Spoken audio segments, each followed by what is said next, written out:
السلام علیکم ورحمۃ اللہ۔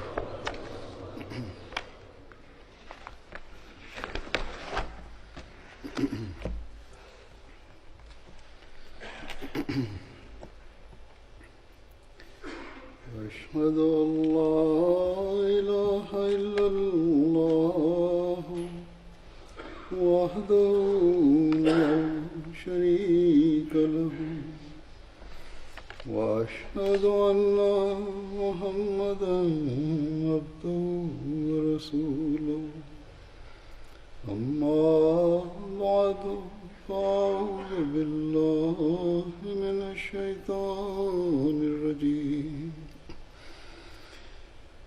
بسم الله الرحمن الرحيم الحمد لله رب العالمين الرحمن الرحيم مالك يوم الدين إياك نعبد وإياك نستعين اهدنا الصراط المستقيم صراط الذين أنعمت عليهم غير المغضوب عليهم ولا الضالين۔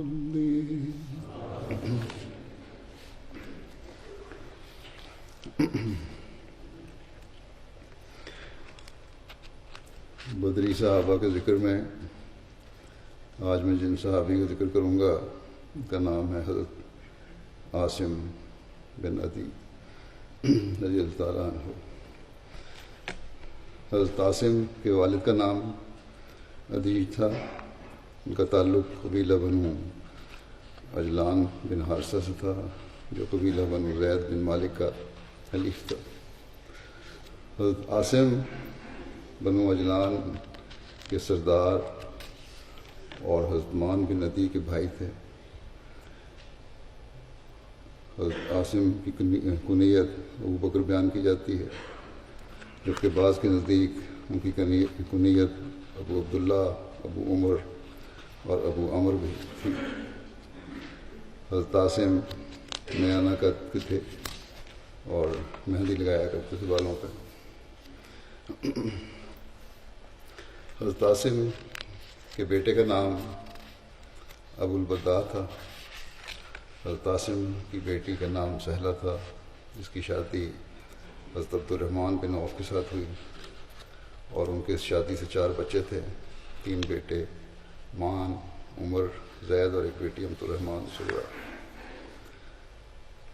حضرت صلی اللہ علیہ وسلم جب بدر کی طرف روانہ ہونے لگے تو آپ صلی اللہ علیہ وسلم نے حضرت عاصم بن عدی کو قباء اور مدینہ کے بالائی حصہ عالیہ پر امیر مقرر فرمایا۔ ایک روایت میں یہ بھی آتا ہے کہ روحا مقام سے رسول اللہ صلی اللہ علیہ وسلم نے حضرت عاصم کو مدینہ کے بالائی حصے عالیہ پر امیر مقرر کرتے ہوئے واپس بھیج دیا۔ حضرت صلی اللہ علیہ وسلم نے حضرت عاصم کو واپس بھجوایا، لیکن آپ کو اصحاب بدر میں شمار کیا اور ان کے لیے اموال غنیمت میں سے بھی حصہ مقرر فرمایا۔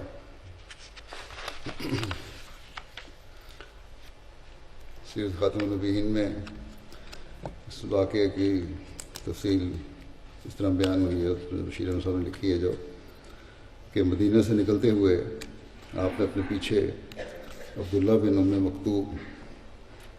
مکتوم کو مدینہ کا امیر مقرر کیا تھا، مگر جب آپ روحا کے قریب پہنچے جو مدینہ سے 36 میل کے فاصلے پر ہے تو غالباً اس خیال سے کہ عبداللہ ایک نابینا آدمی ہے اور لشکر قریش کی آمد کی خبر کا تقاضا ہے کہ آپ کے پیچھے مدینہ کا انسان مضبوط رہے، آپ نے ابو لبابہ بن منذر کو مدینہ کا امیر مقرر کر کے واپس بھجوا دیا، اور عبداللہ بن ام مکتوم کے متعلق حکم دیا کہ وہ صرف تمام الصلاۃ رہیں گے، مگر انتظامی کام ابو لبابہ سے انجام دیں گے۔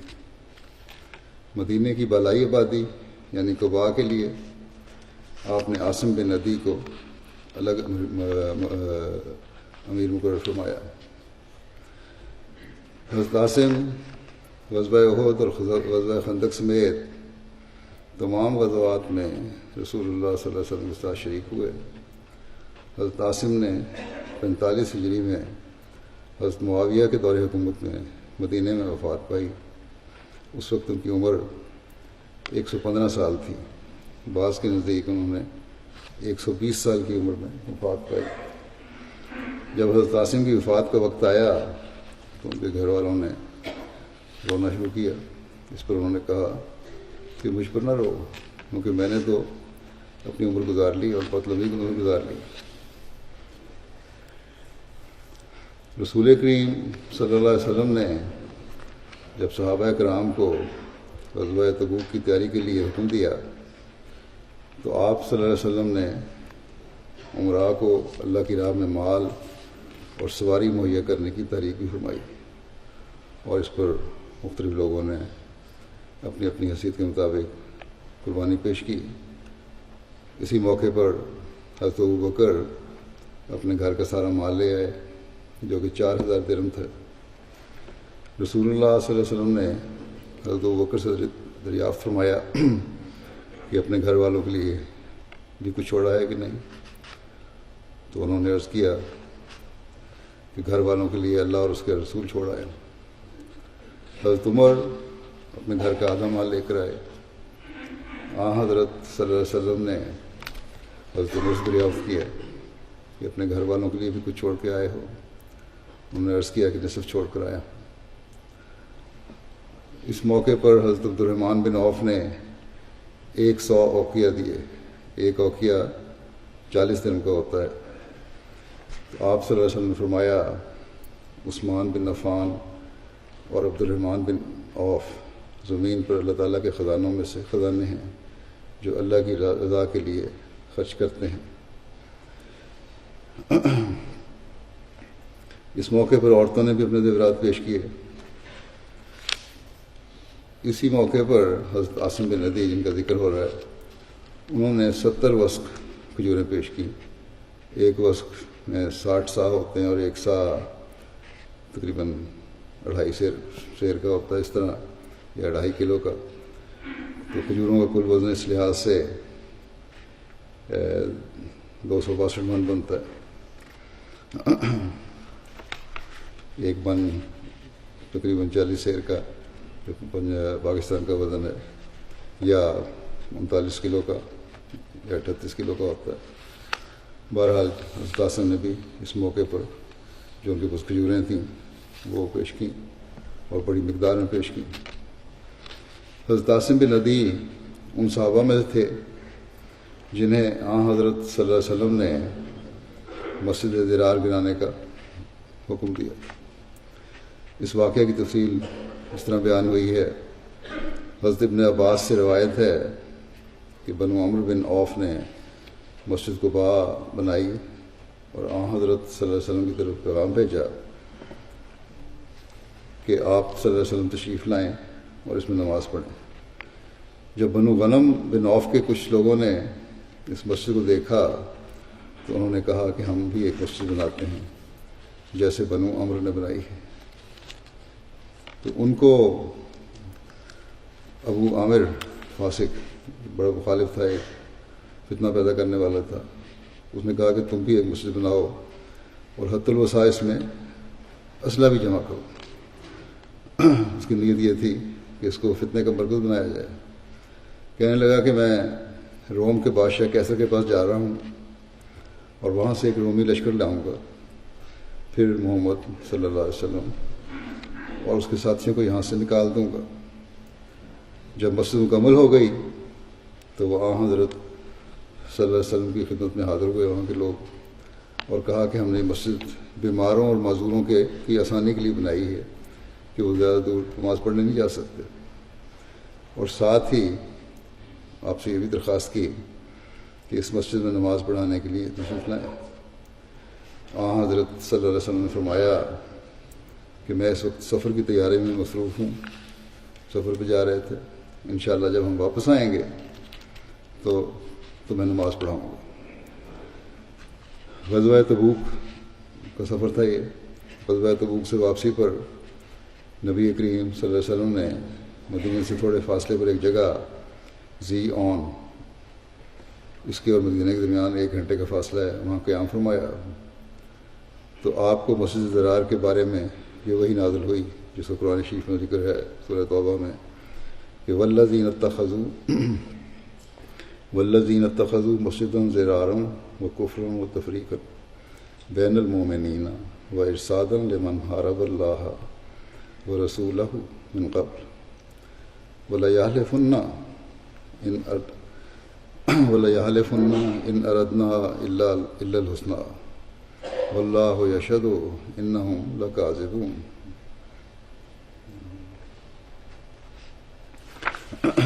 اور وہ لوگ جنہوں نے تکلیف پہنچانے اور کفر پھیلانے اور مومنوں کے درمیان پھوٹ ڈالنے اور ایسے شخص کو کمینگاہ مہیا کرنے کے لیے جو اللہ اور اس کے رسول سے پہلے ہی لڑائی کر رہا ہے، ایک مسجد بنائی ہے، ضرور وہ قسمیں کھائیں گے کہ ہم بھلائی کے سوا کچھ نہیں چاہتے تھے، جبکہ اللہ گواہی دیتا ہے کہ وہ یقیناً جھوٹے ہیں۔ آپ صلی اللہ علیہ وسلم نے اس موقع پر اس کے بعد مالک بن دخشم اور مان بن عدی کو بلایا اور ان کو مسجد ضرار بنانے کا حکم دیا۔ کچھ روایات میں یہ بھی ہے کہ حضرت عاصم بن عدی اور عامر بن سکن اور واشی جس نے حضرت حمزہ کو شہید کیا تھا اور سوید بن عباس کو بھی حضرت صلی اللہ علیہ وسلم نے اس مقصد کے لیے بھیجا۔ شرح زرقانی میں یہ بھی لکھا ہے کہ ممکن ہے کہ حضرت صلی اللہ علیہ وسلم نے پہلے 2 افراد کو بھجوایا ہو، پھر مزید 4 افراد ان کی اعانت کے لیے بھجوائے ہوں۔ آپ صلی اللہ علیہ وسلم نے انہیں مسجد ضرار کی طرف جانے کا ارشاد فرمایا کہ اسے گرا دیں اور آگ لگا دیں۔ یہ لوگ سب کہتے ہیں سب تیزی سے قبیلہ بنو سالم پہنچے، جو کہ حضرت مالک بن دخشم کا قبیلہ تھا۔ حضرت مالک بن دخشم نے حضرت مان سے کہا کہ مجھے کچھ مہلت دو یہاں تک کہ میں گھر سے آگ لے آؤں۔ چنانچہ وہ گھر سے کھجور کی سوکھی ٹہنی کو آگ لگا کر لے آئے۔ پھر وہ مغرب اور عشاء کے درمیان مسجد ضرار کے پاس پہنچے اور وہاں جا کر اسے آگ لگا دی اور اس کو زمین بوس کر دیا۔ کچھ ایسا ہی ہے، میں نے پہلے حضرت مالک بن دخشم کے میں نے بیان کیا تھا۔ بہرحال اس وقت اس مسجد کے بنانے والے وہاں موجود تھے، لیکن آگ لگنے کے بعد وہ ادھر ادھر بھاگ گئے۔ جب نبی کریم صلی اللہ علیہ وسلم مدینہ تشریف لائے تو آپ صلی اللہ علیہ وسلم نے مسجد والی جگہ عاصم بن عدی کو دینی چاہیے، وہ اس جگہ کو اپنا گھر بنا لیں جن صحابی کا ذکر ہو رہا ہے۔ لیکن عاصم بن عدی نے کہا کہ میں جگہ نہیں لوں گا معذرت کی، اس لیے اس کے بارے میں اللہ تعالیٰ نے جو نازل کرنا تھا کر دیا، یعنی کہ یہ ایسی جگہ بنی ہے جو اللہ تعالیٰ کو اس کی عمارت وہاں پسند نہیں آئی تھی، اس لیے میں نہیں چاہتا۔ آپ صلی اللہ علیہ وسلم نے اسے پھر ثابت بن اکرم کو دے دیا کیونکہ ان کے پاس کوئی گھر نہیں ہے۔ ہاں، یہ عاصم بن عدی نے کہا کہ میرے پاس گھر بھی ہے اور مجھے ان کے پاس بھی ہو رہا ہے، معذرت چاہتا ہوں، بہتر یہ ہے کہ اسے ثابت بن اکرم کو دے دیں، اور وجہ یہ ہے کہ ان کے پاس گھر نہیں ہے، وہ یہاں اپنا گھر بنا لیں گے۔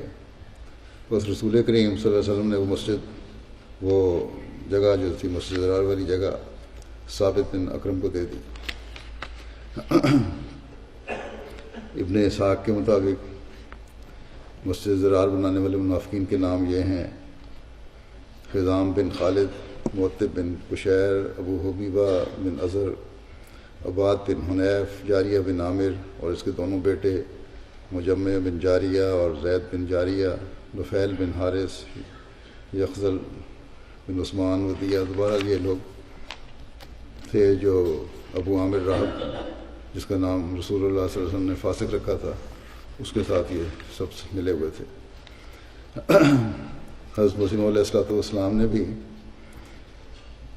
ایک دفعہ دہلی کے سفر پہ جب گئے تو دہلی کی جامع مسجد دیکھ کر فرمایا بڑی خوبصورت مسجد ہے، لیکن فرمایا کہ مسجدوں کی اصل زینت عمارتوں کے ساتھ نہیں ہے بلکہ ان نمازیوں کے ساتھ ہے جو اخلاص کے ساتھ نماز پڑھتے ہیں۔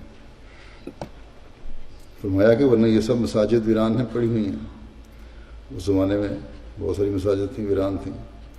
رسول اللہ صلی اللہ علیہ وسلم کی مسجد چھوٹی سی تھی، آپ نے فرمایا کھجور کی چھڑی سے اس کی چھت بنائی گئی تھی شروع میں، اور بارش کے وقت چھت میں سے پانی ٹپکتا تھا۔ مسجد کی فرمایا کہ مسجد کی رونق تو نمازیوں کے ساتھ ہے۔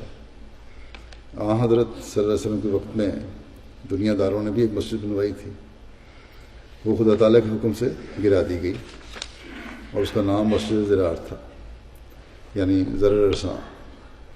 اس مسجد کی زمین خاک کے ساتھ ملا دی گئی، اور مسجدوں کے واسطے حکم ہے، آپ نے فرمایا کہ مسجدوں کے واسطے یہ حکم ہے کہ تقویٰ کے واسطے بنائی جائیں۔ بس یہ ہے اصل حقیقت مسجد کی۔ آج کل مسلمانوں کے ایک طبقے کا مسجدوں کی آبادی کی طرف بھی رجحان ہوا ہے، اور عجیب بات یہ ہے کہ یہ رجحان بھی حضرت مسیح علیہ السلام کی بعثت کے بعد ہوا ہے۔ اگر کچھ موقع پیدا ہوا، جرأت پیدا ہوئی، تو یا عبادت کی طرف توجہ ہوئی یا ظاہری عبادت کی طرف توجہ ہوئی، تو یہ بھی آپ کے دعوے کے بعد ہی ہے، اور بڑی خوبصورت مسجدیں بناتے ہیں۔ لیکن باوجود اس کے بڑی توجہ سے مسجدیں بناتے ہیں، ان کی آبادی کی طرف بھی بعضوں نے توجہ کی ہے، اور آج کل خاص طور پر پاکستان وغیرہ میں، لیکن تقویٰ سے خالی مسجدیں ہیں۔ یہ اللہ تعالیٰ نے مسجد زرار کا جو حکم فرمایا تھا گرانے کا، اس کے آگے آیات نے یہ بھی بڑے واضح فرمایا تھا کہ مسجد وہی حقیقی ہے جس کی بنیاد تقویٰ پر ہو۔ لیکن ان غیر احمدی علماء نے اپنے دانست میں تقویٰ سے اسی بات کو سمجھ لیا ہے کہ حضرت مسیح علیہ السلام کے خلاف حرض افزائی کی جائے، مسجدوں میں کھڑے ہو کے گندی اور غلیظ زبان استعمال کی جائے آپ کے متعلق، جماعت کو گالیاں دی جائیں، اور پھر صرف یہی نہیں ہے بلکہ آئے دن واقعات یہ ہوتے ہیں کہ ان مسجدوں کی امامت اور فرقوں کے اختلاف کی وجہ سے آپس میں بھی ان کی گالم گلوچ رہتی ہے۔ اب تو وائرل ہوتی رہتی ہے اکثر واقعات کہ مسجدوں میں دنگا فساد ہو رہا ہے یا گالیاں دی جا رہی ہیں ایک دوسرے کو۔ بس یہ سب باتیں بتاتی ہیں کہ ان میں تقویٰ کی کمی ہے، اور ان کی مساجد میں مسجد کا حقیقی جو حق ہے وہ ادا نہیں ہو رہا، اور ان کے عمل جو ہیں ان سے ہم احمدیوں کو بھی سبق لینا چاہیے بس، اور ہمیں بھی کوشش کرنی چاہیے کہ ہماری مسجدیں تقویٰ کی بنیاد پر ہوں، ہم تقویٰ کو سامنے رکھتے ہوئے ان مسجدوں کو آباد کرنے کے لیے آئیں۔ بس یہی اصل حقیقت ہے۔ اگر یہ قائم رہے گی، اور جب تک قائم رہے گی اس وقت تو انشاءاللہ تعالیٰ اللہ تعالیٰ کے فضلوں کے وارث بنتے رہیں گے۔ حضرت مسیح موعود علیہ حضرت خلیفہ اول رضی اللہ عنہ فرماتے ہیں اس بارے میں کہ لمن حارب اللہ، اس کی تشریح فرماتے ہیں کہ یہ ابو عامر کی طرف اشارہ ہے جو عیسائی تھا۔ اس کے مکروں سے ایک مکر یہ بھی تھا کہ رسول اللہ صلی اللہ علیہ وسلم اس مسجد میں نماز پڑھ لیں، پھر کچھ مسلمان ادھر بھی آ جایا کریں گے، اور اس طرح مسلمانوں کی جماعت توڑ لوں گا میں۔ اس ابو عامر نے اپنا ایک رویا بھی مشتہر کر رکھا تھا کہ میں نے دیکھا ہے کہ نبی کریم صلی اللہ علیہ وسلم وحیدن تریدن شریدن کے دھتکارے ہوئے نعوذ باللہ تنہا فوت ہوں گے۔ نبی کریم صلی اللہ علیہ وسلم نے اس کی بات سن کے فرمایا تھا کہ خواب سچا ہے، ٹھیک کہتا ہے۔ اصل میں بات یہ ہے، اس لیے سچا ہے کہ اس نے اپنی ہی حالت دیکھی ہے، چنانچہ ایسے ہی ہوا۔ نام نہ لینے میں آپ نے نام نہیں لیا، اور اس کے بابل لکھتے ہیں یہ نام نہ لینے میں اصل میں یہ بلاغت تھی کہ آئندہ بھی اگر کوئی ایسا کرے گا تو اس کا بھی یہی انجام ہوگا. اور ہم دیکھتے ہیں پھر کہ آج بھی ایسا ہی دشمنوں کے انجام ہوتے چلے آ رہے ہیں.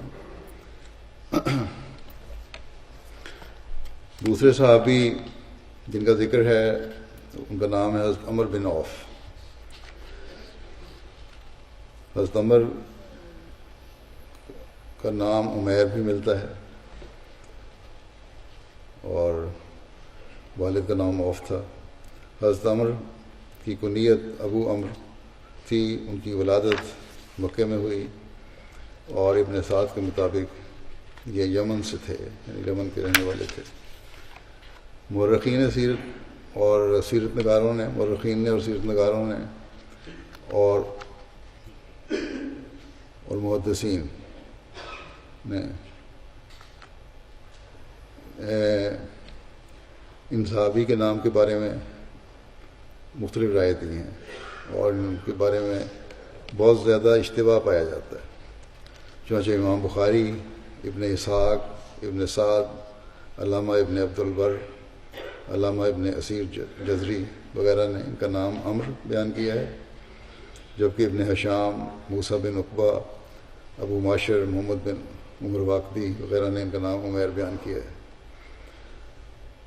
علامہ بدر الدین عینی اور علامہ ابن حجر عسقلانی، یہ دونوں بھی صحیح بخاری کے شارح ہیں جن تشریح لکھی ہے. ان کے مطابق عمر بن عوف اور عمیر بن عوف دونوں ہی ایک شخص کے نام ہیں.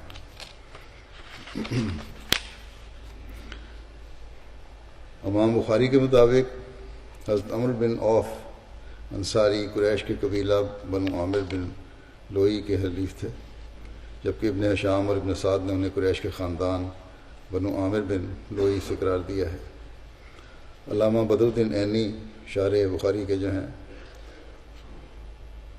انہوں نے اس کی تطبیق کی ہے، اس کو اس طرح اس کے ساتھ ملایا ہے آپس میں دونوں مختلف بیانوں کو، کہ کہتے ہیں کہ حقیقت میں حضرت عمر بن عوف انصار کے قبیلہ اوس یا خزرج میں سے تھے اور انہوں نے مکے جا کر قیام کیا تھا اور بعض لوگوں کے وہاں حلیف ہوئے تھے، اور اس اعتبار سے وہ انصاری بھی ہوئے اور مہاجر بھی ہوئے.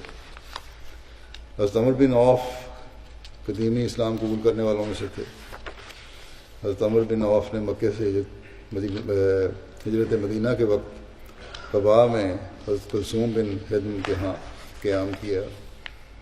حضرت عمر بن عوف غزوہ بدر، غزوہ احد، غزوہ خندق اور اس کے علاوہ دیگر تمام غزوات میں حضرت صلی اللہ علیہ وسلم کے ساتھ شریک ہوئے. حضرت عمر بن عوف کی وفات حضرت عمر کے دور خلافت میں ہوئی اور ان کی نماز جنازہ حضرت عمر نے پڑھائی. اگلے صحابی جن کا ذکر ہے ان کا نام ہے حضرت مان بن عدی. حضرت مان انصار کے قبیلہ بنو عمر بن عوف کے حلیف تھے. حضرت مان حضرت عاصم بن عدی کے بھائی تھے، پہلے ان کا ذکر ہو چکا ہے اس حوالے سے. حضرت مان 70 انصار کے ساتھ بیعت عقبہ میں شامل ہوئے. حضرت مان اسلام قبول کرنے سے پہلے عربی میں کتابت جانتے تھے، جبکہ اس وقت عرب میں کتابت بہت کم تھی، لکھنا جانتے تھے.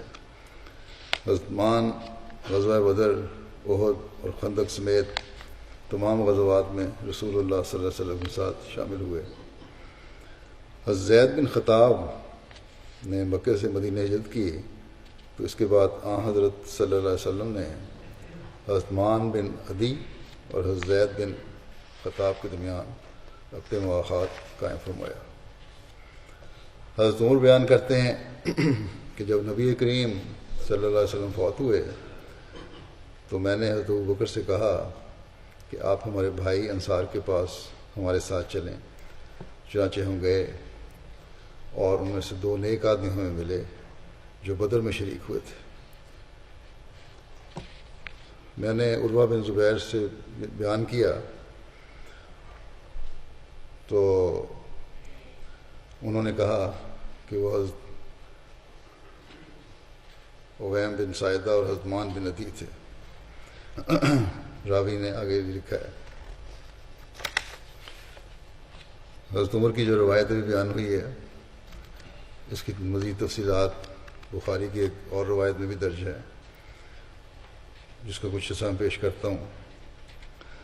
حضرت ابن عباس بیان کرتے ہیں کہ میں مہاجرین میں سے کئی افراد کو قرآن پڑھایا کرتا تھا، ان میں سے عبد الرحمن بن عوف بھی تھے۔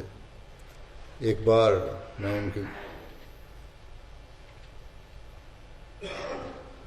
ان کے اس گھر میں تھا جو مینا میں ہے، اور عمر بن خطاب کے پاس گئے ہوئے تھے۔ یہ واقعہ اس آخری حج کا ہے جو حضرت عمر نے کیا تھا۔ جب عبد الرحمن میرے پاس واپس لوٹ کر آئے، عبد الرحمن بن عوف تو واپس لوٹ کر آئے تو انہوں نے کہا، کاش تم بھی اس شخص کو دیکھتے جو آج امیر المومنین کے پاس آیا اور کہنے لگا کہ امیر المومنین، کیا آپ کو فلاں حکم کے متعلق علم ہوا کہ جو کہتا ہے کہ اگر عمر گئے تو میں فلاں کی بیعت کروں گا۔ پہلے ہی بتا رہا ہے عمر کی خلافت کے وقت میں کہ آپ کے بعد پھر میں فلاں کی بیعت کروں گا۔ اور پھر اس نے کہا کہ اللہ کی قسم، ابو بکر کی بیعت تو یوں ہی افراتفری میں ہو گئی تھی۔ پھر یہی نہیں کہ اگلی کا اظہار کر دیا، بلکہ یہ بھی اظہار کر دیا کہ حضرت ابو بکر رضی اللہ عنہ کی بیعت نعوذ باللہ افراتفری میں غلطی سے ہو گئی تھی، اور اس طرح وہ ان کی خلافت کا مقام ان کو ملا۔ یہ سن کر حضرت عمر رنجیدہ ہوئے۔ پھر انہوں نے کہا، اگر اللہ نے چاہا تو میں آج شام لوگوں میں کھڑا ہوں گا اور انہیں ان لوگوں سے چوکس کروں گا جو ان کے معاملات کو زبردستی اپنے ہاتھ میں لینا چاہتے ہیں۔ عبد الرحمن کہتے ہیں کہ میں نے کہا کہ امیر المومنین ایسا نہ کریں، کیونکہ حج میں عامی لوگ اور عواش بھی اکٹھے ہوئے ہوتے ہیں، تو جب آپ لوگوں میں کھڑے ہوں گے تو یہی لوگ زبردستی آپ کے قریب ہو جائیں گے، اکٹھے ہو جائیں گے، اور میں ڈرتا ہوں کہیں آپ کھڑے ہو کر ایسی بات نہ کہہ دیں کہ ہر بات اڑانے والا آپ کے متعلق کچھ اور نہ اڑا دے، اپنی طرف سے باتیں لگا کے کچھ اور ہی مشہور نہ کر دے اور لوگ اسے نہ سمجھیں، اور نہ ہی مناسب محل پر اسے چسپاں کریں، سمجھ بھی نہ آئے، اور پھر صحیح موقع پر اس کو چسپاں بھی نہ کریں، اس کی وضاحت بھی نہ ہو سکے۔ پھر انہوں نے ان کو مشورہ دیا حضرت عمر کو کہ آپ اس وقت تک انتظار کریں کہ مدینہ میں پہنچیں، حج کے دن تھے، مدینہ پہنچیں گے کیونکہ وہ ہجرت اور سنت کا مقام ہے۔ وہاں کیا ہوگا کہ سمجھدار اور شریف لوگوں کو الگ تھلگ لے کر جو آپ نے کہنا ہو انہیں اطمینان سے کہیں۔ اور کہتے ہیں کہا کہ میں نے کہا کہ اہل علم آپ کی بات سمجھیں گے اور مناسب محل پر اسے چسپاں بھی کریں گے، اپنی تشریح نہیں کرنے لگ جائیں گے۔ پھر حضرت عمر نے کہا کہ اچھا ٹھیک ہے، اللہ کی قسم انشاءاللہ پہلی بار جو مدینہ میں خطبے کے لیے کھڑا ہوں گا تو یہ بات بیان کروں گا۔ پھر میں وہاں جاتے ابن عباس کہتے ہیں کہ ہم مدینہ ذوالحجہ کے اخیر میں پہنچے، اور جب جمعے کا دن ہوا تو جو ہی سورج ڈھلا ہم جلدی مسجد میں آ گئے، جمعے کا وقت ہوا۔ وہاں پہنچ کر میں نے سعید بن زید کو ممبر کے پاس بیٹھے ہوئے پایا، تو میں بھی ان کے پاس بیٹھ گیا۔ میرا گھٹنا ان کے گھٹنے سے لگ رہا تھا۔ اپنی پوری تفصیل بیان کر رہے ہیں۔ ابھی تھوڑی ہی دیر ہوئی تھی کہ حضرت عمر بن خطاب نکلے۔ جب میں نے انہیں سامنے سے آتے دیکھا تو میں نے سعید بن زید سے کہا کہ آج وہ ایسی بات کہیں گے جو انہوں نے جب سے کہ وہ خلیفہ ہوئے نہیں کہی۔ انہوں نے میری بات کو عجیب سمجھا، ان کے پاس بیٹھا تھا صاحب، انہوں نے عجیب سمجھا، کہنے لگے امید نہیں کہ وہ ایسی بات کہیں جو انہوں نے اس سے پہلے نہیں کہی۔ حضرت عمر ممبر پر بیٹھ گئے۔ جب اذان دینے والا خاموش ہو گیا، وہ کھڑے ہوئے اور اللہ کی وہ تعریف کی جس کا وہ اہل ہے۔ پھر کہا کہ اما بعد، میں تم سے ایک ایسی بات کہنے لگا ہوں کہ میرے لیے مقرر تھا کہ میں وضو کہوں. میں نہیں جانتا کہ شاید یہ بات میری موت کے قریب کی ہو، اس لیے جس نے اس بات کو سمجھا اور اچھی طرح یاد رکھا تو جہاں بھی اس کی اونٹنی اس کو پہنچا دے وہ اس کو بیان کرے، یعنی اس کو جہاں تک تم پہنچا سکتے ہو باتوں کو دوسروں تک صحیح رنگ میں اس کو پہنچانا. اور جس کو یہ خدشہ ہو کہ اس نے اس کو نہیں سمجھا تو میں کسی کے لیے جائز نہیں رکھتا کہ وہ میرے متعلق جھوٹ کہے، غلط بات نہ پہنچانا. پھر آپ نے فرمایا کہ اللہ نے محمد صلی اللہ علیہ وسلم کو سچائی کے ساتھ بھیجا اور آپ پر احکام شریعت نازل کیے. پھر بعض احکام کا بھی ذکر کیا، ایک لمبی تفصیل ہے، حدیث ہے، یہ اس کو میں چھوڑتا ہوں. پھر آپ نے فرمایا کہ سنو.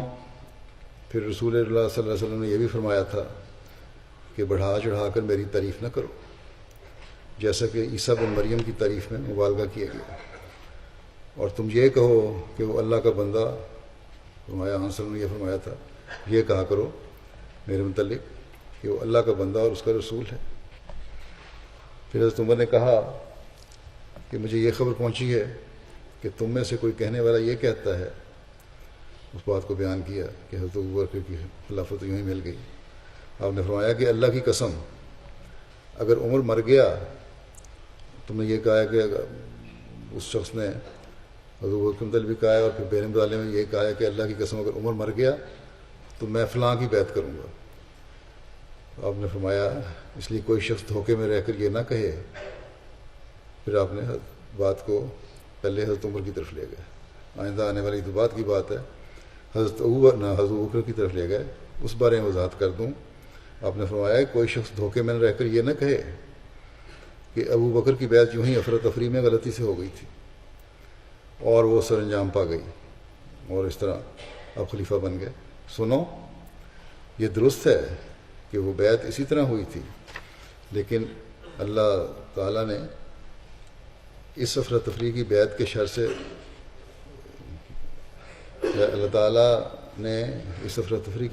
سے بچائے رکھا. وہ افراتفری میں بھی تھی، ٹھیک ہے، وہی ایسا موقع آیا تھا، لیکن اس کے شر سے اللہ تعالیٰ نے بچایا. اور تم میں ابو بکر جیسا کوئی نہیں کہ جس کے پاس اونٹوں پر سوار ہو کر لوگ آئیں، یعنی کہ ایسا عالم بعمل اور مخلص اور تقوی معیار پہ پہنچا ہوا اور کوئی شخص نہیں تھا. پھر آگے کچھ تفصیل ہے اس کی بیان ہوئی باقی باتوں کی. پھر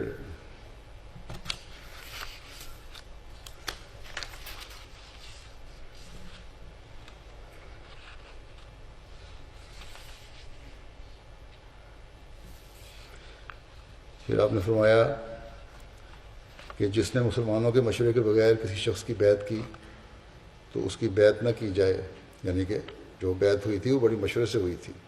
اور یہ بھی یاد رکھو کہ جس نے مسلمانوں کے مشورے کے بغیر بیعت کی کسی شخص کی تو اس کی بیعت نہ کی جائے، اور نہ اس شخص کی جس نے اس کی بیعت کی، اس لیے کہ کہیں وہ اپنے آپ کو مروا نہ ڈالے. اور اصل میں ہمارا واقعہ یوں ہوا تھا. پھر حضرت عمر نے بیان فرمایا کہ جب اللہ نے نبی کریم صلی اللہ علیہ وسلم کو وفات دی تو انصار ہمارے مخالف ہو گئے اور ہم سب ثقیفہ بنو ساعدہ میں اکٹھے ہو کر، اور علی اور زبیر اور جو ان دونوں کے ساتھ تھے ہمارے مخالف تھے، اور مہاجر اکٹھے ہو کر ابو بکر کے پاس آئے. میں نے ابو بکر سے کہا کہ ابو بکر آؤ ہم اپنے ان انصار بھائیوں کے پاس چلیں. ہم انہیں کا قصہ بیان کرتے ہوئے چلے، وہی باتیں کرتے ہوئے چلے جا رہے تھے کہ وہ کیا باتیں کر رہے ہیں. جب ہم ان کے قریب پہنچے تو ان میں سے 2 نیک مرد ہمیں ملے، اور پہلی روایت جو میں نے بیان کی تھی اس کے مطابق وہ جو 2 نیک مرد تھے ان میں سے ایک حضرت معان بن ندی تھے. بہرحال اللہ فرماتے ہیں اور جس مشورے پر وہ لوگ یعنی انصار جو تھے بالاتفاق آمادہ تھے ان دونوں نے جو ملے ہمیں راستے میں اس کا ذکر کیا، اور انہوں نے کہا کہ اے مہاجرین کی جماعت، تم کہاں جانا چاہتے ہو؟ ہم نے کہا کہ ہم ان انصاری بھائیوں کو ملنا چاہتے ہیں۔ تو ان دونوں نے کہا، یہ جو ملے تھے راستے میں، جن میں حضرت مان بن عدی بھی تھے، کہ ہرگز نہ جانا، تمہیں یہی مناسب ہے کہ ان کے پاس نہ جاؤ، جو تم نے مشورہ کرنا ہے وہ خود ہی کر لو۔ حضرت عمر کہتے ہیں میں نے کہا کہ اللہ کی قسم ہم ضرور ان کے پاس جائیں گے، اور ہم یہ کہہ کر چل پڑے، اور بنو ساعدہ کے شام آنے میں ان کے پاس پہنچے۔ وہاں انصار کی، حضرت ابوبکر کی اور حضرت عمر کی ایک لمبی بحث ہوئی، اور جو گفتگو تھی وہ خلافت کے انتخاب کے بارے میں تھی، اور اس کی پھر ایک آگے لمبی تفصیل ہے۔ اس کی کچھ حد تک تفصیل جو حضرت مسلم موعود نے بیان فرمائی ہے وہ میں بیان کر دیتا ہوں۔ سقیفہ بنو ساعدہ والے یہاں انصار کی جو جگہ بیٹھے ہوئے تھے، اس کے واقعے کا ذکر کرتے ہوئے فرماتے ہیں کہ رسول کریم صلی اللہ علیہ وسلم کی وفات پر صحابہ کے 3 گروہ بن گئے تھے۔ ایک گروہ نے یہ خیال کیا کہ رسول کریم صلی اللہ علیہ وسلم کے بعد ایک ایسا شخص ضرور ہونا چاہیے جو نظام اسلامی کو قائم کرے، مگر چونکہ نبی کے منشات کو اس کے اہل و عیال ہی بہتر طور پر سمجھ سکتے ہیں، اس لیے نبی کریم صلی اللہ علیہ وسلم کے اہل میں سے ہی کوئی شخص مقرر ہونا چاہیے۔ ایک گروہ یہ کہتا تھا کہ آپ کی اولاد میں سے کوئی شخص ہونا چاہیے، کسی اور خاندان میں سے کوئی اور شخص نہیں ہونا چاہیے۔ اس گروہ کے ذہن میں یہ بات تھی کہ اگر کسی اور خاندان میں سے کوئی شخص خلیفہ مقرر ہو گیا تو لوگ اس کی باتیں مانیں گے نہیں، اور اس طرح نظام میں خلل واقع ہوگا۔ اولاد سے مراد اولاد یا آپ کے قریبی داماد وغیرہ بھی ہو سکتے ہیں۔ تو بہرحال اور اس طرح نظام میں خلل واقع ہوگا، حضرت مسلم لکھتے ہیں۔ لیکن اگر آپ کے خاندان میں سے ہی کوئی خلیفہ مقرر ہو گیا تو چونکہ لوگوں کو اس خاندان کی اطاعت کی عادت ہے، اس لیے وہ خوشی سے اس کی اطاعت قبول کر لیں گے، جیسے ایک بادشاہ کی بات ماننے کے لوگ عادی ہو چکے ہوتے ہیں۔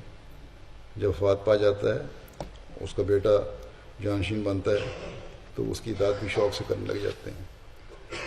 مگر دوسرا فریق جو تھا، اس نے سوچا کہ اس کے لیے رسول کریم صلی اللہ علیہ وسلم کے اہل میں سے ہونے کی شرط ضروری نہیں ہے، مقصد تو یہ ہے کہ رسول کریم کا ایک جانشین ہو، بس جو سب سے زیادہ اس کا اہل ہو اس کے سپرد یہ کام ہونا چاہیے۔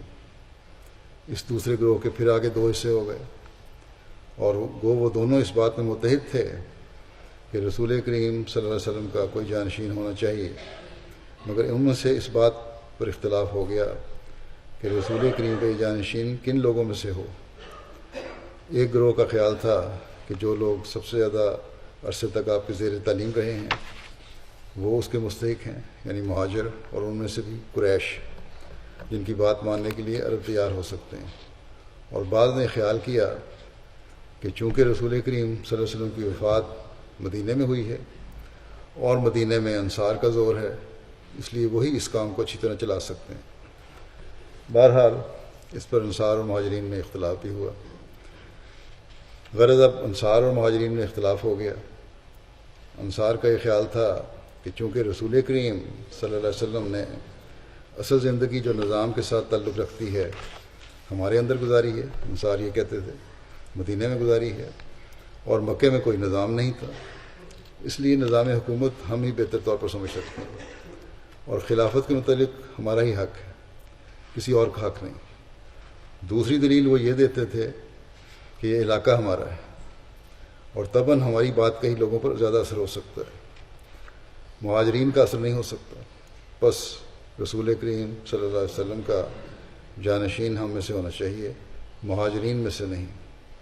اس کے مقابلے میں مہاجرین یہ کہتے تھے کہ رسول کریم صلی اللہ علیہ وسلم کی جتنی لمبی صحبت ہم نے اٹھائی ہے اتنی لمبی صحبت انصار نے نہیں اٹھائی، اتنا عرصہ ان کے ساتھ نہیں رہے، اس لیے دین کو سمجھنے کی جو قابلیت ہمارے اندر ہے وہ انصار کے اندر نہیں ہے۔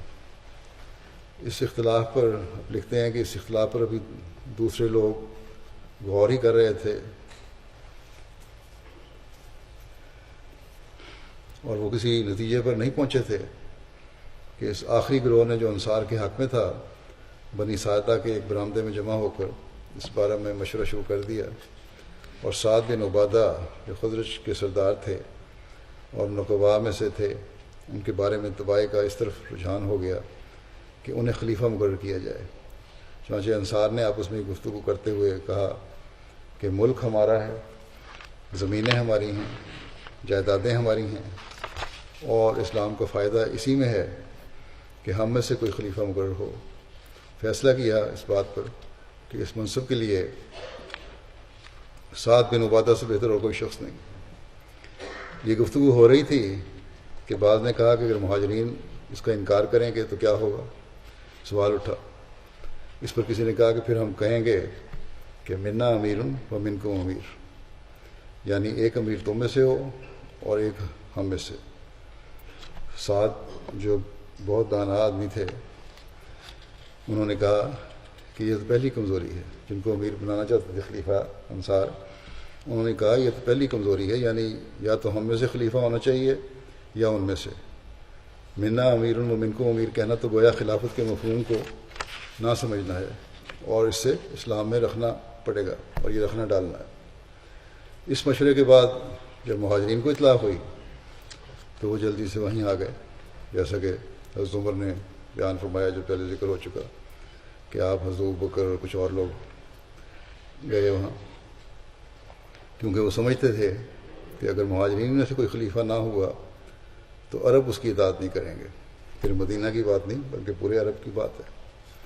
مدینہ میں بے شک انصار کا زور تھا، مگر تمام عرب مکے والوں کی عظمت اور ان کے شرف کا قائل تھا۔ بس مہاجرین نے سمجھا کہ اگر اس وقت انصار میں سے کوئی خلیفہ مقرر ہو گیا تو اہل عرب کے لیے سخت مشکل پیش آئے گی، اور ممکن ہے کہ ان میں سے اکثر اس اطلاع میں پورے نہ اتریں۔ چنانچہ جب سب مہاجرین وہیں آ گئے، ان میں حضرت ابوبکر، حضرت عمر، حضرت ابو عبیدہ بھی شامل تھے۔ حضرت عمر کہتے ہیں کہ میں نے اس موقع پر بیان کرنے کے لیے ایک بہت بڑا مضمون سوچا ہوا تھا، اور میرا ارادہ تھا کہ میں جاتے ہی ایک ایسی تقریر کروں گا جسے تمام انصار میرے دلائل کے قائل ہو جائیں گے، اور وہ اس بات پر مجبور ہو جائیں گے کہ انصار کے بجائے مہاجرین میں سے کسی کو خلیفہ منتخب کریں۔ مگر جب ہم وہاں پہنچے تو حضرت ابوبکر تقریر کرنے کے لیے کھڑے ہو گئے۔ میں نے اپنے دل میں کہا کہ انہوں نے بھلا کیا بیان کرنا ہے، اور خدا کی قسم جتنی باتیں میں نے سوچی ہوئی تھیں وہ سب انہوں نے بیان کر دی حضرت ابوبکر نے، بلکہ اس کے علاوہ انہوں نے اپنے پاس سے بھی بہت سے دلائل دیے۔ تب میں نے سمجھا کہ میں ابوبکر کا مقابلہ نہیں کر سکتا۔ غرض مہاجرین نے انہیں بتایا کہ اس وقت قریش میں سے ہی امیر ہونا ضروری ہے، اور رسول کریم صلی اللہ علیہ وسلم کی حدیث بھی پیش کی کہ الائمۃ من قریش میں سے تمہارے امام ہونا، اور ان کی سبقت دین اور ان کی قربانیوں کا ذکر کیا جو وہ دین کے لیے کرتے چلے آئے تھے۔ اس پر حباب بن منذر خزرجی نے مخالفت کی اور کہا کہ ہم اس بات کو نہیں مان سکتے کہ مہاجرین میں سے خلیفہ ہونا چاہیے۔ ہاں، اگر آپ لوگ کسی طرح نہیں مانتے اور آپ کو اس پر بہت اصرار ہے تو پھر یہی ہے کہ ایک امیر آپ میں سے ہو جائے، ایک ہمارے میں سے، اس پر عمل کیا جائے، ایک خلیفہ ہم میں سے ہو اور ایک آپ لوگوں میں سے۔ حضرت عمر نے فرمایا کہ میں یہ سوچ سمجھ کو بات کرو، تمہیں معلوم نہیں کہ رسول کریم صلی اللہ علیہ وسلم نے فرمایا تھا کہ ایک وقت میں دو امیروں کا ہونا جائز نہیں۔ اس سے معلوم ہوتا ہے، حضرت مسلم لکھتے ہیں کہ اس سے معلوم ہوتا ہے کہ حدیثیں تو ایسی موجود تھیں جن میں رسول کریم صلی اللہ علیہ وسلم نے نظام خلافت کی تشریح کی ہوئی تھی، مگر آپ کی زندگی میں صحابہ کا ذہن ادھر منتقل نہیں ہوا، اور اس کی وجہ وہی خدائی حکمت تھی جس کا ذکر حضرت مسلم نے اپنے اس میں جو بیان کر رہے ہیں اس کے پہلے سیاق میں کر چکے ہیں۔ بہرحال کہتے ہیں کہ پس تمہارا یہ مطالبہ، حضرت عمر نے کہا کہ تمہارا یہ مطالبہ کہ ایک امیر تم میں سے ہو اور ایک ہم میں سے، عقلاً اور شرعاً کسی طرح جائز نہیں۔ پھر حضرت ابوبکر کا انتخاب کس طرح ہوا؟ کچھ بحث مباحثے کے بعد حضرت ابو عبیدہ کھڑے ہوئے اور انہوں نے انصار کو توجہ دلائی کہ تم پہلی قوم ہو جو مکے کے باہر ایمان لائی. اب رسول کریم صلی اللہ علیہ وسلم کی وفات کے بعد تم پہلی قوم نہ بنو جنہوں نے دین کے منشا کو بدل دیا. اور کہتے ہیں کہ اس کا طباع پر ایسا اثر ہوا کہ بشیر بن سعد خزرجی کھڑے ہوئے اور انہوں نے اپنی قوم سے کہا کہ یہ لوگ سچ کہتے ہیں. ہم نے محمد رسول اللہ صلی اللہ علیہ وسلم کی جو خدمت کی اور آپ کی نصرت و تائید کی وہ دنیاوی غرض سے نہیں کی تھی، اور نہ اس لیے کی تھی کہ ہمیں آپ کے بعد حکومت ملے، بلکہ ہم نے خدا تعالیٰ کے لیے کی تھی. بس حق کا سوال نہیں ہے کہ ہمارا حق امیر بنے یا ہم سے خلیفہ بنے، بلکہ سوال اسلام کی ضرورت کا ہے. اور اس لحاظ سے مہاجرین میں سے ہی امیر مقرر ہونا چاہیے، کیونکہ انہوں نے رسول کریم صلی اللہ علیہ وسلم کی لمبی صحبت پائی.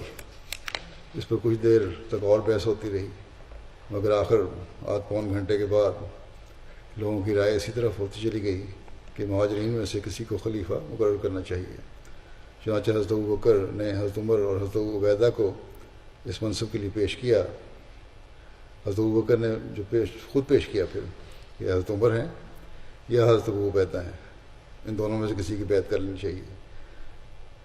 مگر دونوں نے انکار کیا اور کہا کہ جسے رسول کریم صلی اللہ علیہ وسلم نے اپنے بیماری کے دنوں میں نماز کا امام بنایا تھا اور جو سب مہاجرین میں سے بہتر ہے، ہم تو اس کی بیعت کریں گے. اور جب حضرت عمر اور ابو بکر نے حضرت عمر کا اور حضرت عبیدہ کا نام خلافت کے لیے پیش کیا تو اس پہ حضرت عمر نے خود جو بیان کیا ہے جو تسلسل پچھلا چل رہا تھا، تو حضرت عمر کہتے ہیں کہ اس بات کے سوا، جیسا کہ انہوں نے کہا نا کہ بڑی اعلیٰ تقریر کی حضرت ابو بکر نے، اس میں یہ باتیں بھی ہوئیں. حضرت عمر کہتے ہیں کہ ساری باتیں بڑی اعلیٰ تھیں، لیکن اس بات کے سوا میں نے اور کوئی بات ناپسند نہیں کی جو انہوں نے کہی، یعنی کہ حضرت عمر کا نام پیش کیا یا وہ عبیدہ کا نام پیش کیا. آپ کہتے ہیں کہ اللہ کی قسم یہ حال تھا جب میرا نام حضرت ابوبکر نے پیش کیا کہ اگر مجھے آگے بڑھا کر میری گردن اڑا دی جاتی تاکہ یہ موت مجھے کسی گناہ کے قریب نہ پھٹکنے دے تو مجھے یہ بات زیادہ پسند تھی اس سے کہ میں ایسی قوم کا امیر بنوں جس میں ابو بکر ہوں. یعنی ان کا مقام ایسا ہے، کس طرح ہو سکتا ہے کہ اس وقت مجھے حضرت ابوبکر کی موجودگی میں امیر بنا دیا جائے. تو میں نے اس کو ناپسند کیا. باقی تقریر بہت اعلیٰ تھی. بہرحال تو مسلم موت کہتے ہیں ہم سب مہاجرین نے ہم بیعت کریں گے حضرت مہاجر کی. جو حضرت عمر نے جب کہا جو مہاجرین میں سے سب سے بہتر ہے ہم اس کی بیعت کریں گے، تو مطلب یہ تھا کہ اس منصب کے لیے حضرت ابوبکر سے بڑھ کر اور کوئی شخص نہیں. چنانچہ اس پر حضرت ابوبکر کی بیعت شروع ہو گئی. پہلے حضرت عمر نے بیعت کی، پھر حضرت ابو عبیدہ نے بیعت کی، پھر بشیر بن سعد خزرجی نے بیعت کی، اور پھر اوس اور پھر خزرج کے دونوں دوسرے لوگوں نے. اور اس قدر جوش پیدا ہوا اس وقت کہ سعد جو بیمار تھے اور اٹھ نہ سکتے تھے، ان کی قوم ان کو رونتی آگے بڑھ کر بیعت کرتی تھی. چنانچہ تھوڑی دیر میں سعد اور حضرت علی کے سوا سب نے بیعت کر لی، حتیٰ کہ سعد کے اپنے بیٹے نے بھی بیعت کر لی. حضرت علی نے کچھ دنوں بعد بیعت کی.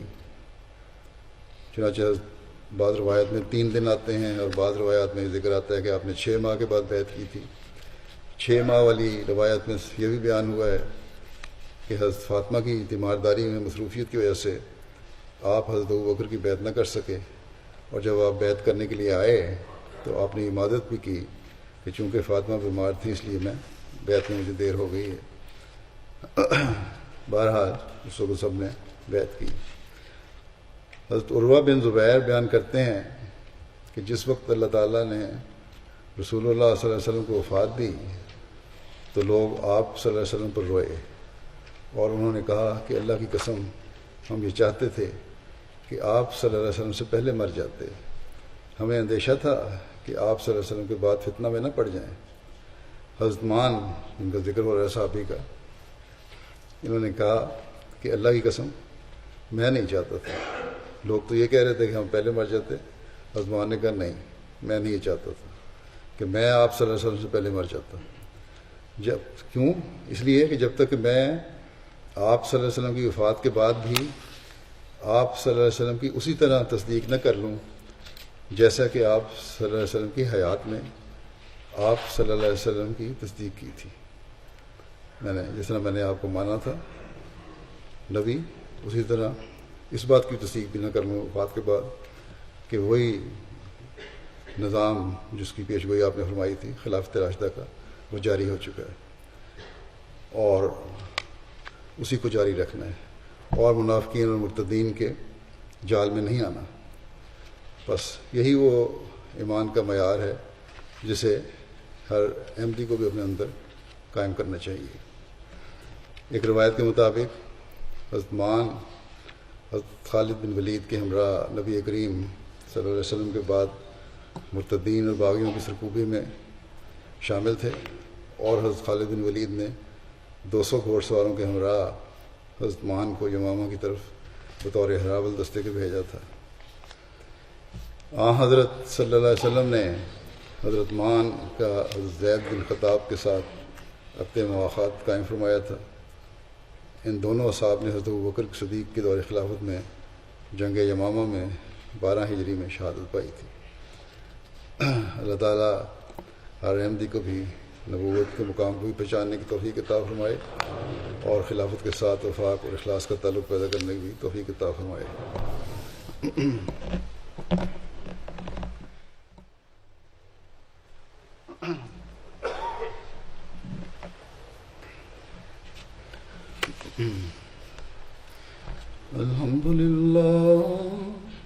الحمد لله نحمده ونستعينه ونستغفره ونؤمن به ونتوكل عليه ونعوذ بالله من شرور أنفسنا ومن سيئات أعمالنا من يهده الله فلا مضل له ومن يضلل فلا هادي له ونشهد أن لا إله إلا الله ونشهد أن محمدا عبده ورسوله.